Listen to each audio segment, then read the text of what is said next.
بسم اللہ الرحمن الرحیم۔ عزیز طلبہ السلام علیکم۔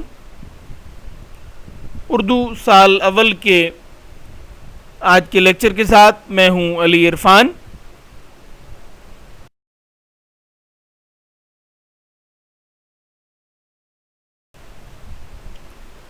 آج کا ہمارا ٹاپک ہے نظم در مراد، جو کہ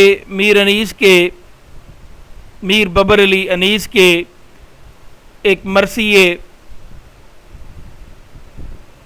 جب کربلا میں داخلہ شاہدی ہوا اس سے اقتباس ہے۔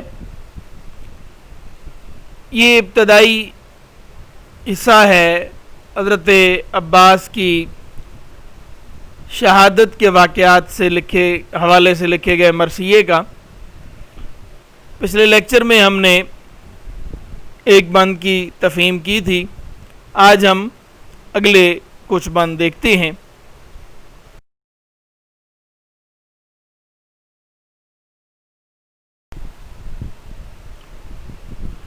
پہلے بند کی تشریح ہو چکی تھی، دوسرا بند: خوشبو سے ان گلوں کی ہوا دشت باغ باغ، غنچے کھلے ہرے ہوئے بلبل کے دل کے داغ، پہنچا سرے فلک پہ ہر ایک کوہ کا دماغ، دریا نے بھی حبابوں کے روشن کیے چراغ، خورشید بن گئے تب کے عرض پاک کے، تاروں کو گرد کر دیا ذروں نے خاک کے۔ اچھا، یہاں پہ اب کچھ محاورات ہیں، پہلے ان کے ہم معنی دیکھ لیتے ہیں۔ دشت باغ باغ ہونا، باغ باغ ہونا یعنی خوش ہو جانا، بہت زیادہ مسرت کا اظہار جب کرنا ہو تو یہ محاورہ استعمال کیا جاتا ہے۔ غنچے کھلے، غنچے تو چلو شگوفے پھوٹنا، ہرے ہونا تازہ ہو جانا، بلبل کے دل کے داغ، دل کے داغ ہرے ہونا یعنی دل کے زخموں کا ہرا ہو جانا، دل کے زخموں کا جاگ اٹھنا۔ پہنچا سرے فلک پہ ہر ایک کوہ کا دماغ، دماغ سرے فلک پہنچنا یعنی آسمان پہ پہنچ جانا، یعنی بہت غرور ہونا، بہت ناز ہونا۔ اور دریا نے بھی حبابوں کے روشن کیے چراغ، چراغ روشن کرنا یعنی خوش آمدید کہنا، استقبال کرنا۔ خورشید بن گئے تب کے عرض پاک کے، تاروں کو گرد کر دیا ذروں نے خاک کے۔ گرد کر دینا یعنی ماند کر دینا یا مات دے دینا، مدھم کر دینا۔ یہ ہم نے محاورات کے معنی دیکھے ہیں۔ اب میں ایک مرتبہ سے اس کے جو جملے ہیں ان کا پورا ایک مفہوم بتا دیتا ہوں، ہر ایک جملے کا، کہ ان پھولوں کی خوشبو سے، پہلا مصرع: خوشبو سے ان گلوں کی ہوا دشت باغ باغ، ان پھولوں کی خوشبو سے سارا دشت کربلا باغ باغ ہو گیا، خوش و خرم ہو گیا، پھول کھلنے لگے، شگوفے پھوٹنے لگے اور بلبل کے دل کے داغ ہرے ہو گئے۔ کلاسیکی حوالے سے آپ غزل میں بھی دیکھیں، مکمل شاعری میں دیکھیں تو بہار کا جو موسم ہے یہ بلبل کے دل کے داغ ہرے ہونے کا موسم کہا جاتا ہے، یعنی پھول کھلتے ہیں، پھول کو علامتی سطح پہ پھول کو محبوب تصور کیا جاتا ہے اور بلبل کو عاشق۔ تو جب پھول کھلتے ہیں تو بلبل جو ہے وہ بے چین و بے قرار ہو جاتا ہے، اور اسی بات کو بلبل کے دل کے زخم جاگ اٹھنا یا بلبل کے زخم ہرے ہو جانا سے تعبیر کیا جاتا ہے۔ کوہ، یہاں پہ ایک لفظ ہے، کوہ کے لغوی معنی تو پہاڑ ہیں، لیکن جہاں پہ مراد ہوگا ٹیلے، وہ جو ریتلے علاقے کے ریگستان کے ٹیلے ہوتے ہیں ان کے لیے لفظ کوہ کہا گیا ہے۔ وہ جو ٹیلے تھے، وہ جو اونچی جگہیں تھیں، ان کے دماغ آسمان پر پہنچ گئے، یعنی وہ فخر محسوس کرنے لگے۔ اور دریا نے بھی خوشی سے حبابوں کے چراغ روشن کیے۔ حباب وہ جو بلبلے پانی کی سطح پر پیدا ہوتے ہیں۔ تب کے عرض پاک کے تب کے ٹکڑے، خطہ اراضی کے لیے یعنی زمین کے ٹکڑے جو ہیں وہ خورشید بن گئے، وہ سورج کے ہم پلہ ہو گئے، اور اس خاک کے ذروں نے تاروں کو بھی ماند کر دیا، تاروں پہ بھی وہ فتح یاب ہو گئی یا تاروں سے زیادہ حسین و جمیل ہو گئے۔ پچھلے بند میں بھی ہم نے دیکھا تھا اور یہ بات گفتگو ہوئی تھی پچھلے لیکچر میں بھی کہ یہ جو نظم ہے یہ امام علی مقام امام حسین علیہ السلام اور ان کے قافلے کا میدان کربلا میں پہنچنا، میدان کربلا میں ورود، اس حوالے سے اس میں اظہار کیا گیا ہے۔ یہ تمہید ہے دراصل حضرت عباس کے مرثیے کی، حضرت عباس کے شہادت کے واقعات جس مرثیے میں پائے جاتے ہیں۔ تو میدان کربلا میں امام علی مقام کا جب قافلہ پہنچا تو گویا اس دشت کی، اس ویرانے کی، اس ریگستان کی قسمت جاگ اٹھی ان گلوں کی خوشبو سے۔ اچھا، اب گل یہاں پہ پھول کیا ہیں؟ یہ وہ عظیم اور بزرگ ہستیاں بھی مراد ہو سکتی ہیں کہ جو وہاں پہ میدان کربلا میں پہنچی، یعنی امام علی مقام اور ان کے اصحاب اور ان کا قافلہ۔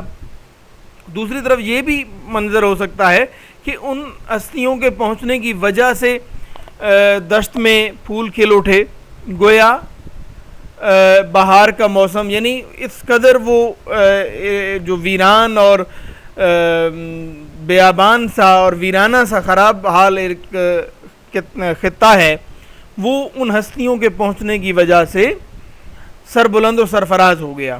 تو اس نسبت سے یہ کہا گیا کہ خوشبو سے ان گلوں کی ہوا دشت باغ باغ، یعنی امام علی مقام کے قافلہ جب میدان کربلا میں پہنچا تو اس ریگستان کی قسمت کو چار چاند لگ گئے، اس ریگستان کی قسمت جاگ اٹھی اور پھول کھلنے لگے، خوشبوئیں پھیلنے لگیں اور بلبل چہچہانے لگے۔ بلبل کے دل کے داغ جب جاگ اٹھتے ہیں، ہرے ہو جاتے ہیں، تو وہ پھول کی محبت میں چہچہانا شروع کر دیتا ہے، جیسا کہ بہار کے موسم میں ہوتا ہے۔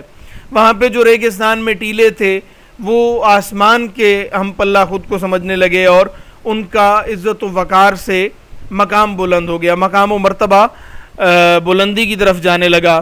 دریا جو کہ اس ریگستان کے پہلو میں بہہ رہا تھا، اس نے بھی امام علی مقام کے قافلے کو خوش آمدید کہا اور خوشی کا اظہار کیا۔ گویا ایک منظر پیش کیا جا رہا ہے کہ جس میں امام علیہ السلام کے ظہور سے، امام علیہ السلام کے ورود سے یا امام علیہ السلام کے پہنچنے سے ایک خوبصورتی آ گئی ہے، خوشی کی لہر دوڑ گئی ہے اور وہ جو ویران علاقہ ہے وہ خوشحالیوں کا مسکن بن گیا ہے، وہ سرسبز و شاداب ہو اٹھا ہے امام علیہ السلام کے وہاں پہ قدم رنجہ فرمانے سے۔ وہ جو ریگستان کا یا ریتلا علاقہ تھا، وہ جو دشت نینوا، جو ویرانی کی مثال تھا، جو خرابہ تھا، جس کی طرف کوئی مڑ کر نہیں دیکھتا تھا، جب امام علی مقام کا قافلہ اس میدان کربلا میں پہنچا تو وہاں پہ جو زمین ہے، وہ جو زمین کے ٹکڑے ہیں، جو طبقے ارض پاک کے جسے کہا انیس نے، وہ جو ٹکڑا ہے زمین کا، وہ بھی خورشید کے، سورج کے ہم پلہ ہو گیا۔ گویا اس کی تابانی میں اضافہ ہوا امام علیہ السلام کے آنے سے، تاروں کو گرد کر دیا ذروں نے خاک کے۔ وہ ذرے امام علیہ السلام اور ان کے قافلے کے پہنچنے کی وجہ سے، وہ ریت کے ذرے کہ جو بے مایہ ہیں، جو پاؤں کے تلے روندے جاتے ہیں، لیکن قافلہ حق جب امام علیہ السلام کا قافلہ اس دشت میں پہنچتا ہے تو وہ ذرے بھی تاروں کی مثال جگمگانے لگتے ہیں، وہ تاروں کو بھی ماند کر دیتے ہیں، ان کی روشنی تاروں کو مدھم کر دیتی ہے، تاروں کے مقابلے میں ان کی روشنی زیادہ فروغ پاتی ہے یا زیادہ خوبصورت دکھائی دینے لگتی ہے۔ یہ ایک منظر ہے اور اس منظر کو میر انیس نے جوڑا ہے امام علیہ السلام کے میدان کربلا میں ظہور سے، کہ امام علیہ السلام جب میدان کربلا میں پہنچے تو وہاں کا ماحول جو ہے وہ بہت حسین و جمیل ہو گیا۔ ہر ایک چیز، چاہے وہ ریگستان ہے، ٹیلے ہیں، پھول ہیں، درخت ہیں، دریا ہیں، پہاڑ ہیں، کچھ بھی ہے، ذرے حتیٰ کہ اس ریت کے، وہ سب چیزیں اس قدر نہال ہیں امام علیہ السلام کے آنے کی خوشی سے، اور امام علیہ السلام کے آنے کی وجہ سے وہ اس قدر اپنے لیے اپنے آپ کو قابل فخر محسوس کر رہے ہیں کہ ماحول دو چند ہو گیا ہے، اور وہ اپنے لیے امام علیہ السلام کا قدم اس زمین پر پہنچنے سے اپنے لیے وہ اعزاز اور فخر کا سبب سمجھ رہے ہیں۔ بولے فرس کو روک کے شاہ فلک وقار، منزل پہ ہم پہنچ گئے احسان کردگار، آگے نہ بڑھے گا کوئی یہاں سے راہوار، یہ وہ زمین تھی جس کے لیے دل تھا بے قرار، قربان اس مکان سعادت نشان کے، پایا در مراد بڑی خاک چھان کے۔ فرس گھوڑے کو کہتے ہیں. امام علی مقام کے گھوڑا جس کا نام مرتجز تاریخ میں بتایا جاتا ہے, جسے ذوالجنابی بعد میں کہا جاتا ہے, تو مرتجز کو اپنے رہوار کو روک کے امام علی مقام نے شاہ فلک وقار یعنی بہت عظیم اور بڑے مرتبے والی ہستی یعنی امام علی مقام کے لیے کہا شاہ فلک وقار, کہ انہوں نے اپنے گھوڑے کو, اپنے مرکب کو, اپنے رہوار کو روک کر کہا کہ منزل پہ ہم پہنچ گئے احسان کردگار, اللہ کا شکر ہے کہ ہم اپنی منزل پر پہنچ گئے, آگے نہ بڑھائے کوئی یہاں سے رہوار, کوئی بھی اب اپنے رہوار اس منزل سے آگے نہ بڑھائے, گویا ہم نے اس کربلا کی زمین سے آگے نہیں جانا, یہی ہمارا اصل مرحلہ ہے, یہی ایک مقام ہے کہ جہاں پہ ہم نے پہنچنا تھا اور ہم اپنی منزل پہ پہنچ گئے ہیں. یہ وہ زمین تھی جس کے لیے دل تھا بے قرار, یہی وہ زمین ہے کہ جس کے لیے مدتوں سے ہمارا دل بے قرار تھا. قربان اس مکان سعادت نشان کے, اس سعادت والے نشان, اس سربلندیاں والے مقام پہ قربان جائیے, پایا در مراد بڑی خاک چھان کے. ہم نے خاک چھاننا یعنی محنت کرنا, کوشش کرنا. امام علی مقام امام حسین علیہ السلام فرما رہے ہیں کہ ہم نے بڑی مدت بڑا انتظار کیا اور بڑی مشکلات برداشت کر کے ہم اس در مراد تک پہنچے ہیں. در مراد جہاں پہ مراد وہی میدان کربلا ہے. در مراد یعنی ایسا موتی کہ جس کی خواہش کی جا رہی ہو, یعنی بہت قیمتی چیز کے لیے یہ لفظ استعمال کیا جائے گا در مراد. تو امام علیہ السلام در مراد دشت کربلا کو کہہ رہے ہیں. ظاہر ہے کہ امام علی مقام جب میدان کربلا میں پہنچے تو پہلے سے حالات واضح تھے اور امام علی مقام کو اس چیز کی سمجھ تھی کہ یہی میدان کربلا ان کے اور ان کے اصحاب کے لیے جائے شہادت ہے, یہیں پہ جنگ کربلا برپا ہوگی اور امام علیہ السلام کی یہیں پہ شہادت متوقع ہے. امام علی مقام کو ان چیزوں کا احساس تھا, لیکن اپنے قافلے اور اپنے ساتھیوں کا حوصلہ بڑھاتے ہوئے امام علی مقام فرماتے ہیں کہ ہم اسی جگہ کا انتظار کر رہے تھے, جہاں ہم اسی جگہ کو ڈھونڈتے پھر رہے تھے, جہاں ہمارا دل اسی مقام کے لیے بے قرار تھا. یہ ہمارا جائے شہادت ہے, یہ ہماری جائے شہادت ہے, یہ ہمارا مقتل ہے, یہیں پہ ہم نے پہنچنا تھا اور ہم اب اپنے اصل مقام پر پہنچ چکے ہیں, اس سے آگے ہم نے سفر نہیں کرنا. وہ جو میدان کربلا ہے وہ فخر محسوس کر رہا ہے امام علیہ السلام کے آنے پر, جبکہ امام علیہ السلام خوشی کا اظہار کر رہے ہیں میدان کربلا میں پہنچ جانے پر, کیونکہ میدان کربلا میں ہی امام علی مقام نے حق اور باطل کے درمیان ہونے والی سب سے بڑی جنگ جو ہے تاریخ انسانی کی وہ لڑنی ہے, اور ایسی جنگ کے جس نے رہتی دنیا تک حق کا سر جو ہے فخر سے بلند رکھنا ہے. تو امام علی مقام اس مقام پر پہنچنے کے لیے خوشی کا اظہار کر رہے ہیں اور اپنے قافلے کے لوگوں کو, اپنے ساتھیوں کو فرما رہے ہیں کہ یہی ہماری منزل تھی, اسی کی ہمیں تلاش تھی, ہم نے اپنا در مراد پا لیا اور ہم اس منزل پر پہنچ گئے کہ جس کے ہم انتظار میں تھے اور جس کے لیے ہم خاک چھانتے پھر رہے تھے, یعنی ہم اتنا بڑا سفر کرتے پھر رہے تھے. امام علی مقام نے اسی میدان کربلا میں پھر اپنے قافلے کو پڑاؤ ڈالنے کے لیے اور اپنے خیام لگانے کے لیے, جس کا اظہار اگلے بند میں میر انیس بھی کرتے ہیں, فرمایا. اگلا بند ہم دیکھتے ہیں. اترو مسافروں کے سفر ہو چکا تمام, کوچ اب نہ ہوگا حشر تلک ہے یہی مقام, مقتل یہی زمیں ہے یہی مشہد امام, اونٹوں سے بار اتار کے برپا کرو خیام, بستر لگاؤ شوق سے سرز پاک پر, چھڑکا ہوا ہے آب بقا یہاں کی خاک پر. امام حسین علیہ السلام اپنے قافلے کے لوگوں کو مخاطب کر کے فرماتے ہیں کہ اے میرے ساتھ سفر کرنے والو, اب یہیں پہ اترو, اپنے گھوڑوں سے اپنی سواریوں سے اترو, کہ ہم جو اتنا لمبا سفر کر رہے تھے اب ہمارا سفر اختتام پذیر ہو چکا, اب ہم اس منزل پہ پہنچ چکے ہیں کہ جس کے انتظار میں یا جس کی تلاش میں ہم سفر کر رہے تھے. اب روز قیامت تک ہمارا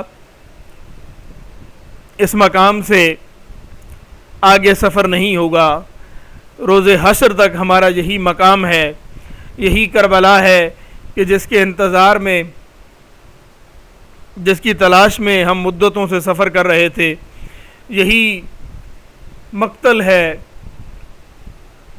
اسی زمین پہ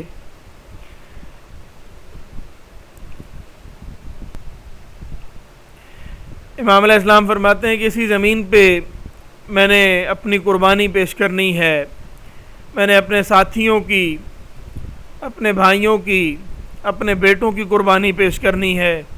یہی مشہد امام ہے، مشہد شہادت کی جگہ کو کہتے ہیں، یعنی یہی میری جائے شہادت ہے، یہی میری قتل گاہ ہے، یہیں پہ حق اور باطل کے درمیان تاریخ انسانی کے صفحات پر ہمیشہ کے لیے رقم رہ جانے والی ایک عظیم جنگ برپا ہوگی، کہ جس میں حق کی اس طرح سے فتح ہوگی کہ تا قیام قیامت جسے یاد رکھا جائے گا۔ امام علیہ السلام فرماتے ہیں کہ اب تم اپنی سواریوں سے، اپنے اونٹوں سے بوجھ اتار کے یہیں پہ خیام برپا کرو، یہیں پہ خیام لگاؤ، یہی ہمارا مسکن ہے، اور تا قیامت ہم اسی جگہ پہ آباد رہیں گے۔ اس جگہ سے اب روز قیامت تک ہمارا کوچ نہیں ہوگا۔ بستر لگاؤ شوق سے سرز پاک پر، چھڑکا ہوا ہے آب بقا یہاں کی خاک پر۔ آب بقا ایک تلمیح ہے آب بقا کے بارے میں، کہ جس نے وہ آب بقا پی لیا وہ ہمیشہ کے لیے زندہ رہتا ہے۔ امام علیہ السلام فرماتے ہیں کہ اس خاک پر آب بقا چھڑکا گیا ہے۔ جو لوگ یہاں پہ رہیں گے، جو لوگ یہاں پہ حق کے لیے اپنی جانیں قربان کریں گے، جو جہاں پہ حق کا پرچم، حق کا علم سر بلند کریں گے، وہ لوگ ہمیشہ باقی رہ جائیں گے۔ اس خاک پہ جو اپنی قربانی دے گا، وہ آب بقا گویا اس خاک پہ چھڑکا ہوا ہے، تو وہ اس خاک پر اپنی قربانی دینے کے بنا پر ہمیشہ کے لیے بقا پا جائے گا۔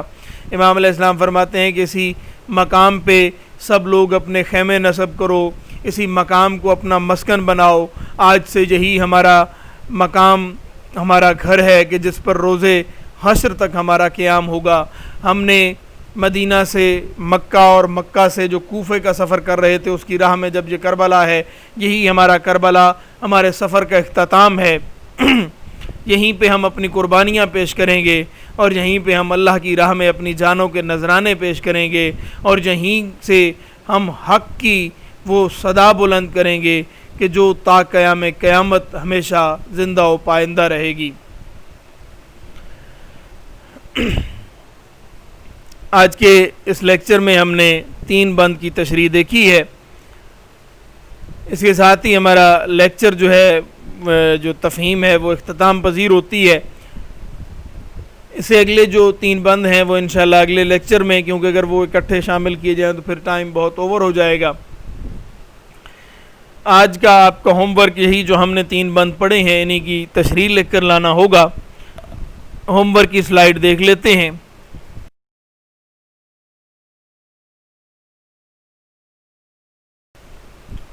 نظم کے بند نمبر 2 سے 4 تک کی تشریح، 2 تا 4 کی تشریح لکھیں۔ یعنی آج جو ہم نے 2، 3 اور 4 یہ بند نمبر جو ہم نے پڑھے ہیں، ان کی تشریح لے کر لانا، یہ آج کا آپ کا ہوم ورک ہے۔ تشریح لکھنے کے لیے آپ اسی لیکچر کو 1-2 مرتبہ اگر ریوائز کریں تو آپ بڑے بہتر انداز میں تشریح لکھ سکتے ہیں۔ آپ کو بہتر انداز میں سمجھ آ گئی ہوگی۔ آپ اپنے الفاظ میں تشریح لکھنے کی کوشش کریں، مزید بہتر ہے، خوش آئند ہے۔ اس کے ساتھ ہی ہمارا آج کا لیکچر اختتام پذیر ہوتا ہے۔